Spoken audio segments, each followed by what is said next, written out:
MERMAY Week 2 has begun, and here are 7 drawings I have done throughout the week. So the first drawing prompt we had this week was Mecha, which is a type of fighting robot, and I'm not good when it comes to drawing robotics. It's never been a top priority for me.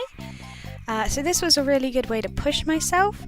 I didn't want to go full on like Transformer or anything, because that would just be too difficult for me, and also it didn't really inspire me all that much. So I tried going for a type of mermaid that was a robot mermaid that was designed to hunt, which is why I've given her these giant blades, and I can just imagine her shooting the blades from her hands and then piercing sea creatures, and then she can take them back to her creator.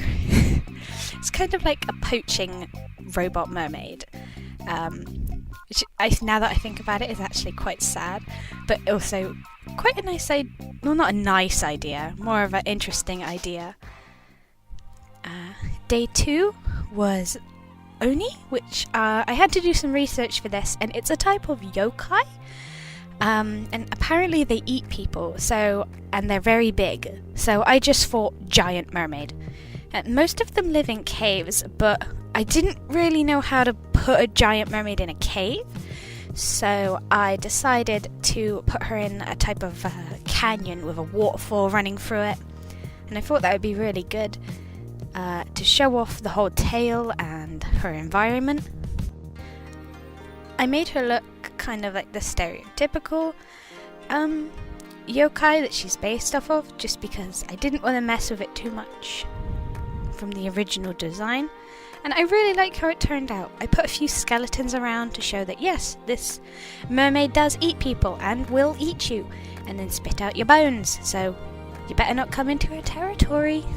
And I thought it really added to her character, and it was just very fun to do. It took ages when it came to getting size proportion and all the cliffs and rocks correctly, so they all fit together well, but I'm very proud of this one.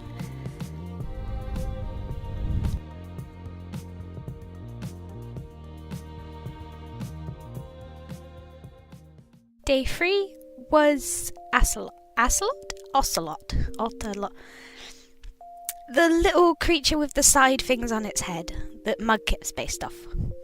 I really wanted to do was make this one into a type of mermaid magical girl, because the ocelots are just super cute and they're pink, and magical girls are pretty much pink. You've got Ichigo from Tokyo Mew Mew and Modoka Magica.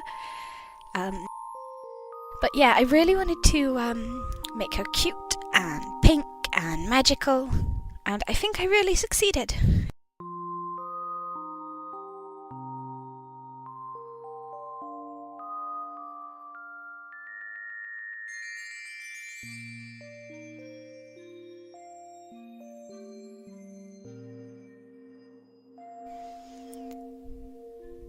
Day 4 was Merman, and so I thought that I would just draw a merman.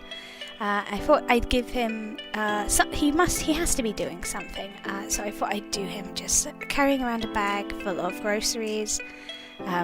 So he's going about his day shopping, just having a good old time. I really like how he turned out. Day 5 was Octopus, and I found the legs really difficult to do. Granted, I could have just done an easier pose when it came to drawing the legs, but no, I had to be difficult on myself and do something really weird and tangled, because why not? It looks more interesting that way. With this character, I wasn't really sure what to do with her personality. I wanted it to be that octopuses, I believe, live for quite a long time, and I really like the look of spotted octopus, so I decided to make her quite old with like grey hair and lots of spots. maybe make her like an octopus librarian. So I was thinking of shelves, or maybe she could be an octopus that hoards books in a cave. I didn't really want to draw another cave or rock type structure just because I was getting really tired of them. So I just put a triangle in the background because why not? The Illuminati maybe? Who knows? Day 6 was twins, and I really didn't know what to do for this one. Thinking of twins, I kind of thought of like quartets for some reason, and how they all look the same, in the same outfits, and they sing songs and perform. So I just ended up doing 2 mermen performing with top hats and cute little coats and canes, and I thought it worked out really well. I didn't really have much inspiration for this one, but I think it turned out okay. Not my best work, but it definitely something that made me think outside the box when it came to characters and their backgrounds.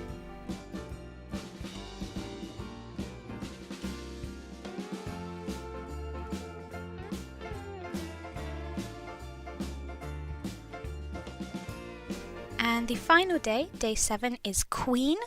I really like this because I started looking up fish and I actually found a queen fish. And it has this interesting spotted pattern on the side of its body. And I really liked that. And so I decided to give her a trident because all rulers of the sea seem to have a trident, according to the Little Mermaid. So I have her looking all elegant and regal. I wanted to give her the same colours as the fish, but they were very grey, and I wanted to give her a more lilac purple, kind of like a royal, maybe some royal colours, but it just didn't fit. I really like the combination of colours I settled on, as they blend well together, but also bring out the patterns on her lighter toned fishtail. So I'm very proud of how this one has gone. She's my favourite out of this week, hands down. And that is my 6 drawings for the second week of MERMAY. I hope you enjoyed. I found this week quite challenging, but also really rewarding, and it made me push my ideas to the limit. You can see more of my artwork on my Instagram and my Twitter at Carlystration, and the links will be below in the description. And if you're doing MERMAY, I'd love to see them, and I will see you next week. Bye bye!